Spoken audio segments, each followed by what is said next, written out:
am Sarah Lynn Roy. And I'm Joe Tong. And we're from InstructionalFitness.com. Today we're actually going to do a squat press, and Sherilyn's going to be kind enough to demonstrate it for us.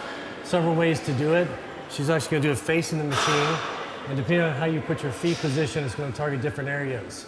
The lower down you put your feet, it's going to target more of the quadricep areas. You're going to do it just like a squat, putting your feet about shoulder width apart, toes slightly out. And again, you want your knees to travel in the direction of your toes. Get underneath the pads. Press up. Now when you come down, you can see she's staying underneath of the machine.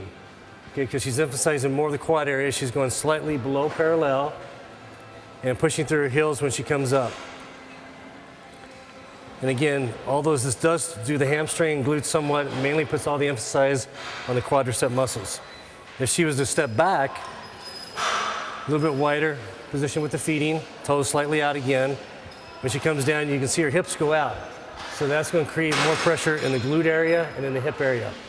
It's going to hit the quads a little bit, but it mainly shifts everything back to the back of the leg. And again, she goes the same depth, about parallel, slightly below. Although this is a basic exercise, it's great for pre-contest use, toning up, putting on size depending on what repetition range and what weight you use. Okay. Great. The main thing you want to be careful with this is, even though you're on a machine, it's still a squat. So you don't want to use your lower back too much by overemphasizing with pressing your hips too far forward or throwing your hips way out, getting at a bang angle, putting everything in your lower back. So it's very important in your feet position. And again, make sure you stay tight on it with your abs engaged. Push through your heels.